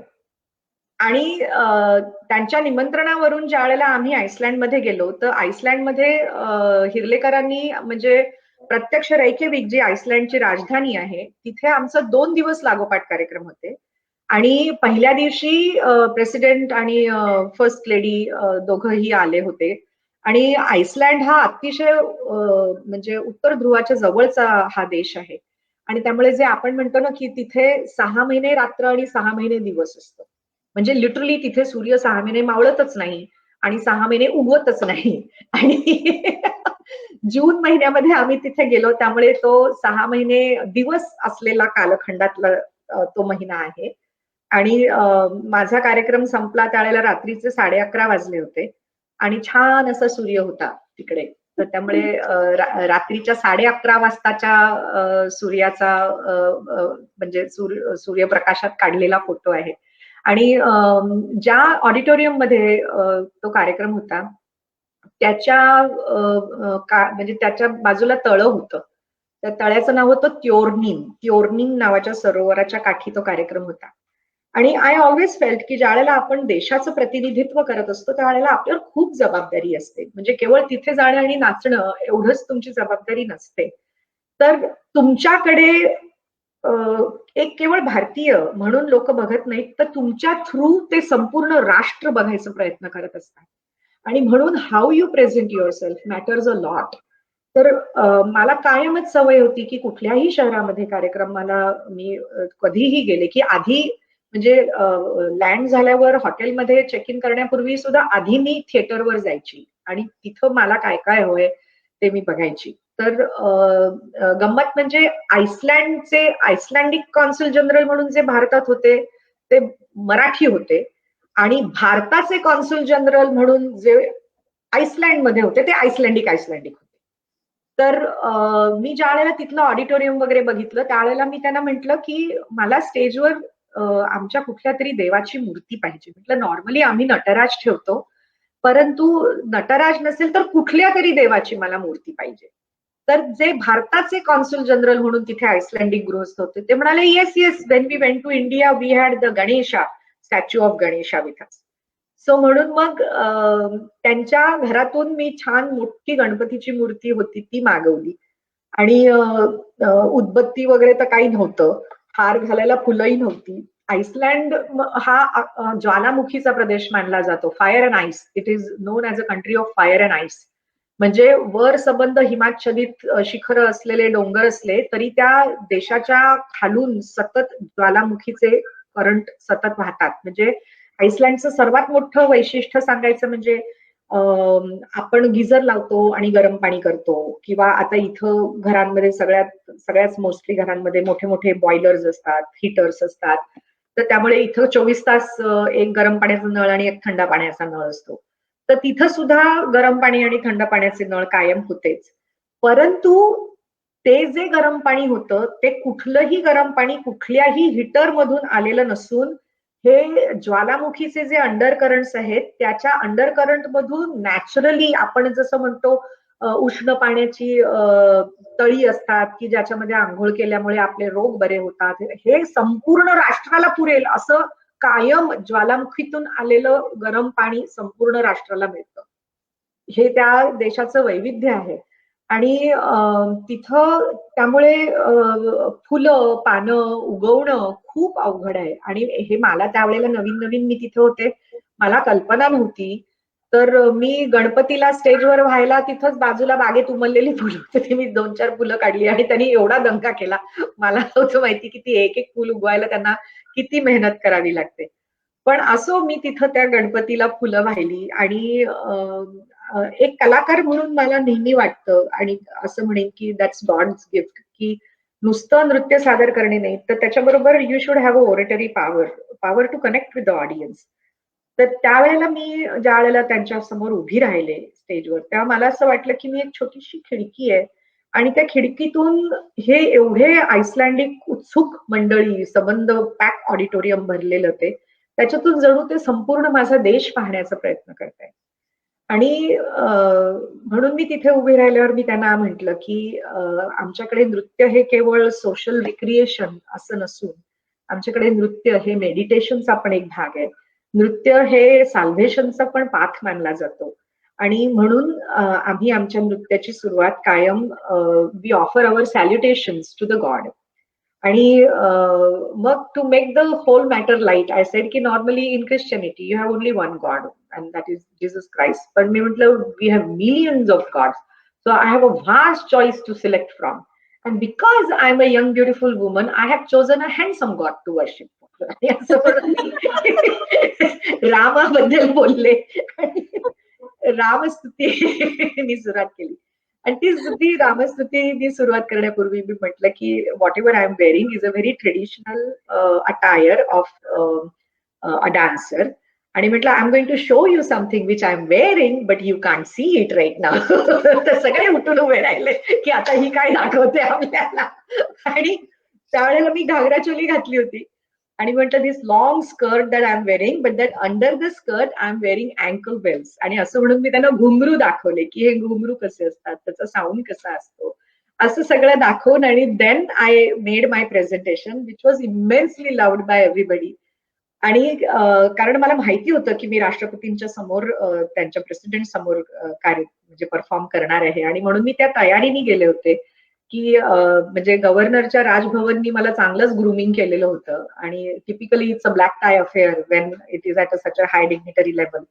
आणि म्हणून ब्लॅक टाय नाही पण आपल्याकडे एक काळी साडी असावी असं म्हणून मी एक खूप सुंदर बनारसी वल्कलम साडी काळी भोर बरोबर घेऊन गेले होते. आणि कार्यक्रम झाल्यानंतर त्यांची लायझन ऑफिसर धावत धावत आली की mister president wants to wish you, he wants to personally wish you. की त्यांना तो खूप कार्यक्रम आवडला होता आणि he was waiting to wish me. म्हटलं हो हो हो हो मी येते. आणि मेकअप रूम मध्ये मी धडाधडा माझा डान्स कॉस्ट्युम बदलला, बाकी सगळं तसंच ठेवलं आणि भराभरा साडी गुंडाळली की ती काळी साडी खास मी त्याच्यासाठी जी नेली होती ती मी घातली. आणि ती अशी पॉपकॉर्न सारखी फुटाण्यासारखी फुटायला लागली. You can't keep the president waiting for your dance कॉस्ट्युमचे. आणि म्हटलं तुम्ही बराबर बराबर ती साडी गुंडाळून शेवटी मी बाहेर आले. तर मी म्हटलं तसं त्या त्योर्नीम सरोवराच्या अगदी आपलं ठाण्याचं गडकरी रंगायतन आहे तसं त्याला बाहेर पण असं छान म्हणजे एरिया, ओपन एरिया आहे. आणि ऑब्व्हियसली द प्रेसिडेंट आणि the first lady they were waiting. So whole lot of paparazzis आणि photographers and everything was there. I already त्यांना जॉईन झालेलीच होती. Consul general of India, consul general of Iceland, ते सगळे होते.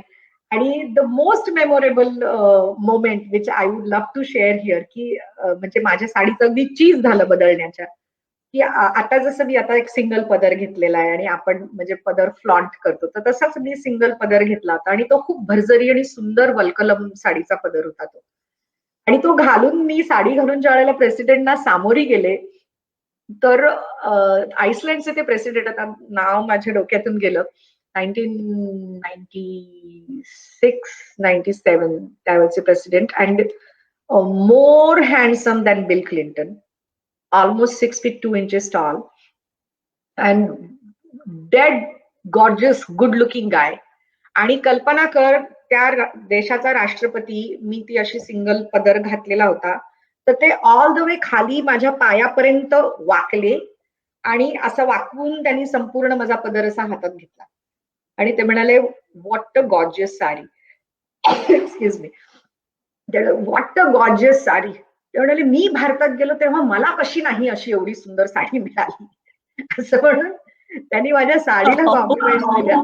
आणि मी when I wish I mean I don't have that, पण ज्या वेळेला he bended all the way down to my feet I was like please somebody click the picture. एका राष्ट्राच्या राष्ट्रपतीला माझ्या साडीने झुकवलं खाली. म्हणजे आय फील हा आपल्या सगळ्या विणकरांचा मान आहे, आपल्या सगळ्या कॉटेज इंडस्ट्रीचा मान आहे की इतक्या अप्रतिम बनारसी साड्या आपल्याकडे बनवल्या जातात. त्या साडीला एका राष्ट्राध्यक्षांनी केलेला सलाम आहे असं मला वाटतं. आणि त्यानंतर म्हणजे I was very prompt in giving response to him that जेव्हा ते म्हणाले की मला कशी नाही एवढी सुंदर साडी मिळाली, तर मी म्हटलं mister president next time when you come to India I be your tourist guide and I take you to the right sari shop त्यांना म्हटलं. But that was a very memorable moment for me to meet the president and the first lady who was very warm, very gracious and graceful lady. मला हे सांगण्यात आलं होतं की त्यावेळेला she was already suffering from cancer but she carried herself so gracefully. आणि एवढंच नव्हे तर पुन्हा सांगते जागर मराठी अस्मितेचा या कार्यक्रमात बोलते म्हणून की जसं consul general of Iceland in India हे मराठी गृहस्थ होते हिरलेकर, तर त्यांना एवढा उत्साह होता की तिथे रेकेविक मध्ये लागोपाठ 2 कार्यक्रम झाल्यानंतर ते म्हणाले मी अजून एक तुमचा कार्यक्रम ठेवलाय अकुरेरीला. आता अकुरेरी म्हणजे मुळात आईसलँड हे युरोपच्या नॉर्थ वेस्ट साईडला आहे, तर त्याच्या अजून फर्दर नॉर्थला म्हणजे आईसलँडच्या नॉर्थला अकुरेरी म्हणून एक त्यांचं शहर म्हणायचं, तसं छोटसच, पण तिथं त्यांचा भाचा राहतो आणि अनदर मराठी डॉक्टर दाते ते तिथे राहतात. आणि डॉक्टर म्हणून प्रॅक्टिस करतायत आणि त्यांनी अकुरेरीला कार्यक्रम आयोजित केला होता आणि तिथं मी कथ्थक नृत्याचा अजून एक कार्यक्रम केला. सो मराठी माणूस कुठे कुठे पोहोचलेला आहे हे सांगण्यासाठी मी हे सांगतेय की आईसलँडमध्ये पण मराठी माणूस आहे, मराठी डॉक्टर आहे आणि इनफॅक्ट त्यांच्या मिसेस सगळे भारतीय डिशेस तयार करून लोकांना कॅटरिंग करतात आणि काय काहीतरी करतात. So it is something to be proud of. Yes, नक्कीच. किती सुंदर अनुभव होता. म्हणजे ऐकताना आम्हाला इतकं छान वाटलं, तर तो अनुभव जगताना तुमचे तर काय फीलिंग्स असतील ते म्हणजे शब्दात तुम्ही व्यक्त करून सांगितले. It's really fascinating. खरं तर या गप्पा संपूच नयेत असं वाटतंय. पण तरी सुद्धा एक हा जो प्रश्न माझ्या मनात जो होता, तो शेवटचा प्रश्न म्हणून मला विचारायला नक्कीच आवडेल, की म्हणजे एकाच प्रश्नात मी 2 प्रश्न थोडे विचारते, की जसं तुम्ही आधी म्हणलात, की बॉलिवूडच्या गाण्यांवरती नृत्य करणं हेच हो. आता एक संस्कृती बनत चाललेली आहे. हो. ज्यावेळेला तुम्ही चित्रपटसृष्टीत होता, तुम्ही अक्षरशः एक काळ गाजवलाय. मग ते रंगमंच असू देत, फुलवंती ही मालिका असू देत किंवा अगदी संसार आणि एकापेक्षा एक सारखे चित्रपट असू देत. तर त्यावेळेला चित्रपटसृष्टी ही वेगळी होती. त्यातल्या हो. कोरिओग्राफीज, त्यातलं नृत्य हे वेगळं होतं आणि आज ते बदललेलं आहे.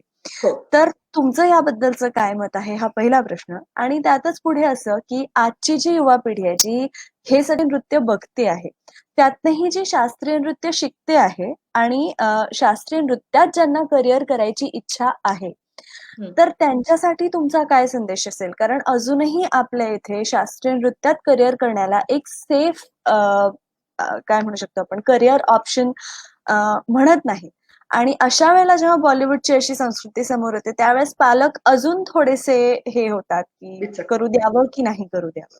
हो. तर त्याबद्दल तुम्ही अशा यंग बडिंग कलाकारांना ज्यांना याच्यात करिअर करायचं आहे, त्यांना तुम्ही काय संदेश द्याल? असे 2 प्रश्न माझे. खूप खूप गोष्टी विचारल्यास तू आता एका ह्याच्यामध्ये. खरं सांगायचं तर सध्या रियालिटी शोजच्या नावाखाली नृत्य म्हणून जे काही मांडलं जातं ते इतकं म्हणजे उन्मत्त कॅटेगरीतलं आहे की म्हणजे पूर्वीच्या काळी ज्याचा आपण म्हणजे कॅबरेत सुद्धा त्याच्यापेक्षा सौम्य होते किंवा सोज्वळ होते असं मी म्हणेन. आता जे केलं जातं त्याच्यामध्ये म्हणजे त्याला काही कुठंच बाउंड्री लाईन्सच राहिलेल्या नाहीयेत. मी हे वेस्टर्न आता डान्सेस आम्ही वेस्टर्न पण बघतो, हिपहॉप पण बघतो, ते सगळे बघतो. परंतु त्याच्या कुठंतरी म्हणजे ज्याला डायल्युशन झालेलं आहे आणि त्या डायल्युशन मध्ये आयटम सॉन्ग ज्याला आपण म्हणतो, की म्हणजे पूर्वी हेलन आयटम सॉन्ग करायची, पण हेलन सुद्धा त्यावेळेला जास्त कपडे घालायची आणि तिच्याही मुवमेंट्स इतक्या हिडीस नव्हत्या. तिच्याही मुवमेंट्स जास्त ग्रेसफुल होत्या. पण इथं आयटम सॉन्गच्या नावाखाली लिटरली कामसूत्राची 64 आसनं कपडे घालून केली जातात आणि ते सुद्धा मिनिमम कपडे घालून केली जातात आणि त्याला नृत्य म्हटलं जातं. तर त्यामुळे संबंध नृत्याची कॉन्सेप्ट आणि व्याख्याच मध्ये एक असा मोठा गोंधळ निर्माण करून ठेवला गेलेला आहे. आणि अशा या बॅकग्राऊंडवर शास्त्रीय नृत्य अपहोल्ड करणं आणि त्याच्यात करिअर करणं, कारण जे मी आता ऐकतेय की खूप ठिकाणी कार्यक्रम केले जातात, त्याच्यात त्यांना काही मानधनही दिलं जात नाही, की नाही आम्ही तुम्हाला प्लॅटफॉर्म देतोय म्हणजेच आम्ही उपकार केले, असं पण खूप ठिकाणी केलं जातं. आणि त्याला कारणही अनेक आहेत. तुम्हाला जर तुमचा स्वतःचा ठसा उमटवायचा असेल, म्हणजे आता अर्थात जगाचं पॉप्युलेशन आमच्या तरुणपणाच्या चौपट वाढलेलं आहे. त्यामुळे तेवढ्याच प्रमाणात नर्तकही वाढलेले आहेत. तेवढ्याच प्रमाणामध्ये आणि दुसरी गोष्ट महत्वाची म्हणजे इंटरनेट टेक्नॉलॉजीचा जो ब्लास्ट झालेला आहे, त्याच्यामुळे कुणाचंही काहीही तुम्हाला कुठेही इंटरनेटवर बघायला मिळतं. त्यामुळे त्याची एक्सक्लुझिव्हिटी कमी झालेली आहे. त्या सगळ्याचं एक डायल्युशन झालेलं आहे. मला निहारिकाला बघायला आवडेल मी तिच्याशी बोलत असताना. थँक्यू. तर त्यामुळे त्या डायल्युशन मधून करिअर करणं खरोखरच अवघड आहे. म्हणजे आजच्या तरुण पिढीला जे चॅलेंजेस आहेत ते निश्चितच they are way too more bigger than what they were at our time. पण ऍट द सेम टाइम मी हेही सांगेन की म्हणजे ओव्हरऑल आता डान्सर्सच्या क्वालिटीमध्ये पण खूप फरक पडलेला आहे. अवेअरनेस मध्ये खूप फरक पडलेला आहे की म्हणजे आता निदान चांगलं त्यांना बघायला मिळतं किंवा त्यांना जे भावतं ते निदान ते आत्मसात करू शकतात किंवा तो प्रयत्न करू शकतात, किंवा आता अशी रोकथाम नाहीये की तुम्ही इथंच शिकलं पाहिजे किंवा तिथंच शिकलं पाहिजे. तो ओपननेस आहे. परंतु सगळ्यात महत्वाचं म्हणजे ज्या वेळेला आपण करिअर म्हणतो, जे मी माझ्या विद्यार्थिनींना पण कायम सांगते, आपण करिअर शब्द केव्हा वापरतो, ज्या वेळेला त्याच्यातून आपल्याला इतका पैसा मिळेल की आपल्याला दुसरीकडे नोकरी करण्याची गरज नाही लागणार. Then you call it career. नाहीतर मग ती हॉबी किंवा सेकंड करिअर असं आपण म्हणू. म्हणजे you are doing some job, you are adding on money with that, and plus in the part time you are doing this activity which is or is not sometimes giving you money. So त्या कॅटेगरीमध्ये मग ते जातं. आणि ज्या वेळेला तुम्ही नृत्य शिकता तर सगळ्यात पहिलं करिअर म्हणून म्हणजे हे काही 4 वर्षाचं शाळा कॉलेज आणि 4 वर्ष म्हणजे 10 वर्ष 10वी 12वी आणि पुढे काही असलं हे शिक्षण नाही आहे. बरोबर. म्हणजे तुम्ही ज्या वेळेला ग्रॅज्युएट होता कुठल्याही शाळा कॉलेजमधून, ज्या वेळेला तुम्ही ग्रॅज्युएटची डिग्री लावता त्यावेळेला तुम्ही किती वर्ष त्याच्यामध्ये घातलेली असतात अभ्यासाची? 10+2 आणि कधी किमान 4 तरी. बरोबर. म्हणजे कमीत कमी तुम्ही 16 वर्ष घातलेली असता ना, म्हणजे आपल्या लहान वयापासूनची पुढची. मग ज्या वेळेला तुम्ही स्वतःला करिअर, कारण आजकाल असं झालंय की 2 वर्ष शिकले आणि आता हे माझं करिअर, अशी धारणा असलेले पण आहेत. तर त्यामुळे तुम्ही तेवढी वर्ष गाडलेली आहेत का? म्हणजे 2 वर्षामध्ये मला सगळं आलं, मुळात हे असं वाटणं हेच चुकीचं आहे.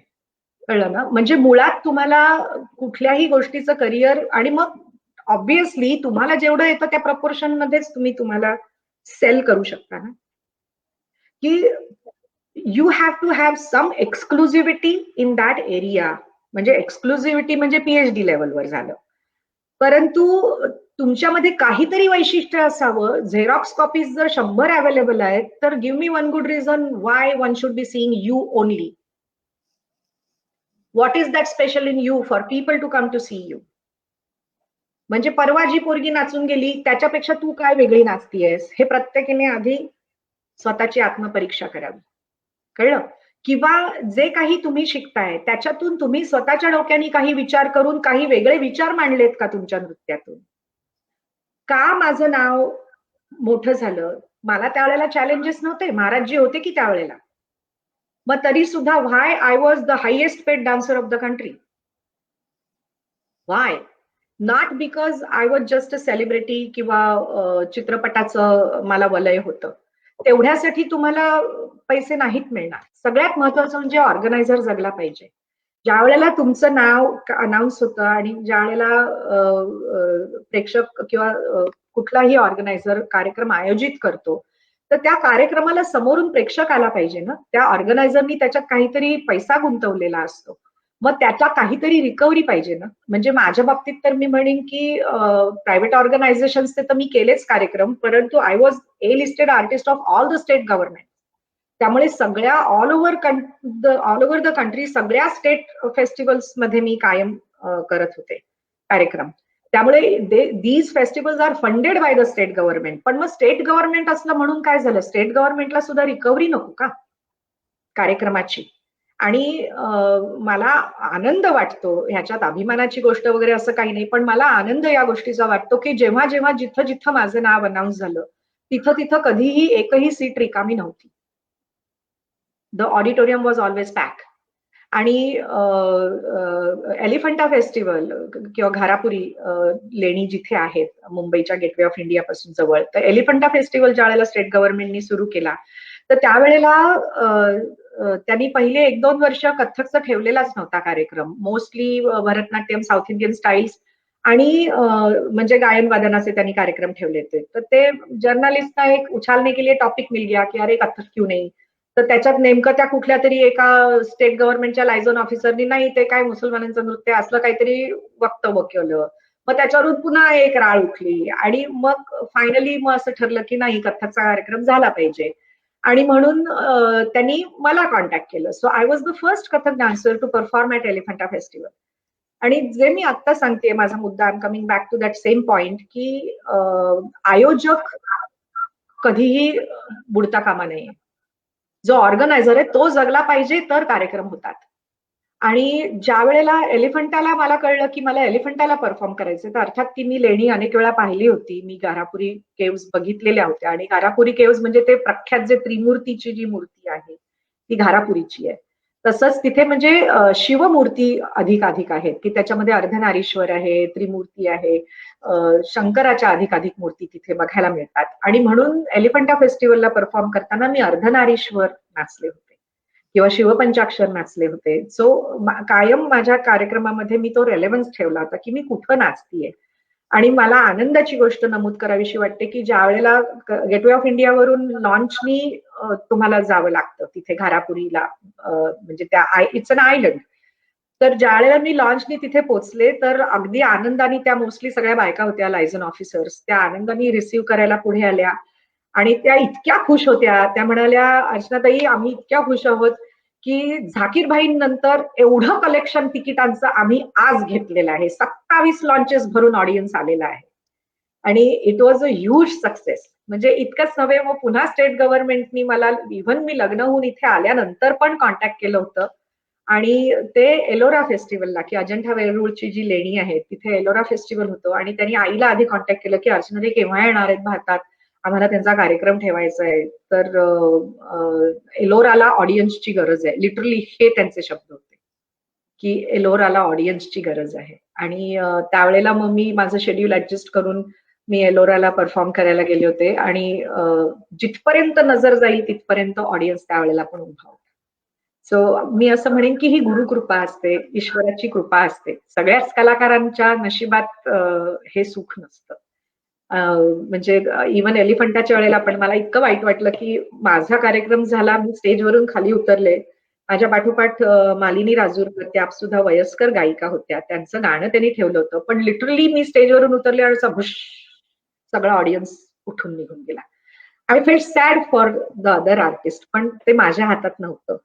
परंतु एवढं नक्की म्हणेन की ही गुरुकृपा आहे आणि मनापासून थोड्या मोठ्या सर्व गुरूंचे मिळालेले मला आशीर्वाद आहेत की कलाकार म्हणून रंगमंचावर उभं राहिल्यावर कधी प्रेक्षकांची ददात नव्हती, नाही आहे, अजूनही नाही. क्या बात आहे. खरंच आज आम्हाला इतके वेगवेगळे अनुभव ऐकायला मिळाले, त्यात खूप काही शिकायला मिळालं आणि आय एम शुअर की जे यंगस्टर्स आहेत जे आता खरंच कथक शिकू इच्छित आहेत किंवा जे शिकतायत त्यांना हो. एक क्लॅरिटी नक्की मिळाली असणार आहे की त्यांना काय करायला पाहिजे आणि त्यांची तालीम ही कशी असायला त्यातलाच पाहिजे. एक महत्वाचा मुद्दा माझा सांगायचा राहून गेला. मी एलिफंटाबद्दल बोलले. मी जे म्हणत होते की स्वतःचं वैशिष्ट्य, की जसं आता महाराजजी नाचतात तर मोस्टली ते अर्थात बिंदादीन महाराजांच्या किंवा त्यांच्या स्वतःच्या काही त्यांनी जर रचना केल्या असतील तर ते नाचतात. मी कथक नृत्यामध्ये ज्या वेळेला भावदर्शनाला सुरुवात केली त्यावेळेला माझ्या सोलोमध्ये मी जे काही नाचत होते they were exclusively created by me. They were all my original compositions. So that was something that audience had never seen before.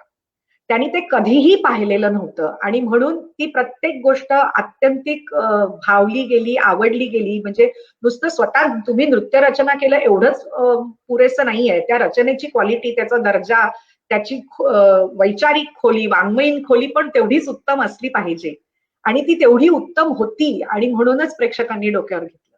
म्हणजे परवा बोलताना मला आता कल्पना कर, जबलपूरमध्ये कार्यक्रम होऊन किती वर्ष झाली, पण इतक्या वर्षापूर्वीचा कार्यक्रम मला डॉक्टर जामदार मला आठवण सांगत होते, तू त्यावेळेला व्हाईट ड्रेस घातला होता आणि तू त्यावेळेला असं असं काहीतरी पद केलं होतं, कसलं रोमॅन्टिक पद होतं.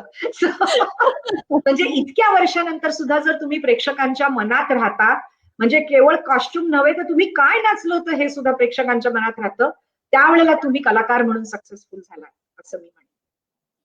खरंय, हे अगदी खरंय. म्हणजे माझ्या गुरूंनी सुद्धा मला तुमची ती तक तक दिक दिकची तिहाई आवर्जून सांगितली की ही बघितलेली आहे म्हणून. तर हे हे अगदी खरं तुम्ही सांगितलं की काहीतरी वैशिष्ट्य हे असलं पाहिजे आणि आय एम शुअर की तुमच्या या सगळ्या अनुभवांमधून आत्ताचे जे बडिंग यंग जे कलाकार आहेत त्यांना नक्कीच खूप काही शिकायला मिळालं असेल. अर्चनाताई, तुम्ही इतका वेळात वेळ काढून आज आलात, आमच्याशी इतक्या छान गप्पा मारल्यात आणि आम्हाला इतकं काही तुम्ही हसत खेळत गप्पांमध्ये शिकवलं, त्यासाठी खरंच खूप खूप खूप धन्यवाद. आम्हाला खरंच खूप छान वाटलं. मलाही खूप आनंद झाला तुम्हा सगळ्यांबरोबर बसून गप्पा मारायला. I loved it and you are most welcome. सगळ्या जबलपूरकरांना माझा नमस्कार.